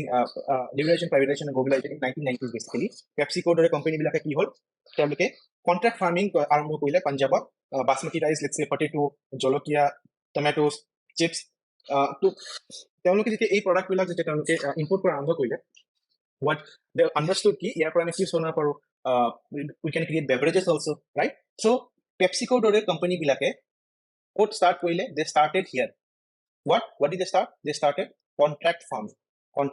They started in Punjab and Haryana, কাৰণ অলৰেডি সেই এৰিয়াবিলাক green revolution পৰা benefit কৰিছে, they are already experienced. So LPG reforms also somewhat help in bringing large organizations which are mainly into food processing into the northwestern region, right? Also যদি আমি ইয়াতে চাওঁ, if we look here, যদি আমি এইটো check কৰিব খোজো, we will see one map of India. যদি আমি চাওঁ ইয়াতে এইখিনি, this is the west, this is somewhere Pakistan, right? So if you complete this map, here lies the Mumbai port, lot of let's say Porbandar port is here, Surat port is here. So these northwestern regions, also from the route of Afghanistan, India has been trading with Persian countries since time immemorial. From this route, also from this route, so they are near to what, seaports, because of which they are able to export more. ইয়াৰ উপৰি main কাৰণটো হৈছে, one of the major reasons which I mentioned কৰিব পাৰোঁ, nearness to NCR, National Capital Region, Delhi. এতিয়া তেওঁলোকে ইয়াতে যদি আমি অসমত ফুড প্ৰসেছিং ইণ্ডাষ্ট্ৰী ষ্টাৰ্ট কৰোঁ, ভাল প্ৰডাক্ট আমি কিনে বনাব পাৰিম, কিন্তু আমি বেছি নকৰোঁ। So' presence of market is very important. এতিয়া এই হাৰিয়ানা পাঞ্জাৱৰ ভিতৰত ইয়াতে আমাৰ আছে দিল্লী। যদি এই দিল্লীখন হাৰিয়ানা পাঞ্জাৱ আৰু ৰাজস্থানৰ পৰা একদম ওচৰত, ইয়াত ইমান ডাঙৰ কোম্পানী, ইমান হিউজ মাৰ্কেট এখন আছে, গতিকে it was to the advantage, তেওঁলোকৰ এইটো এডভান্টেজ হৈ গ'ল যে তেওঁলোকে তাত ইণ্ডাষ্ট্ৰীবিলাক যদি গঢ়ি তোলে, তেনেহ'লে গ্ৰোথত তেওঁলোকে বহুত পুsh পাব। So they will get a humongous amount of push in development of these industries, right? So these are a few factors, which actually help in creating localization of food processing industries in the northwestern India. কিন্তু এইটোৰ লগত আমি এটা point পাহৰি গৈছোঁ। We need to understand কি যিবিলাক mega food park হয়, we can see that these mega food parks are highly concentrated in northwestern part of India, কাৰণ তেওঁলোকৰ early to advantage আছিলে, even mega food park density ইয়াতে বেছি আছে। Also cold storage facility ইমান আছে আমাৰ নৰ্থ ইষ্টত, 2-3টা জেগাত কৰবাত চব্জিৰ কাৰণে আছে, ফ্ৰুট ভেজিটেবলৰ কাৰণে আছে, কৰবাত মিট মছলাৰ কাৰণে আছে, কিন্তু ইয়াতে আমি যদি নৰ্থ ৱেষ্টাৰ্ণ পৰ্চনটোত চাওঁ, হাউ heavily cluttered is the space, কিমান বেছি ঘনত্বত cold storage facility available আছে। যদি এখন এৰিয়াত বা এটা এৰিয়াত যদি এনে ধৰণৰ facilities available হয়, তেনেহ'লে of course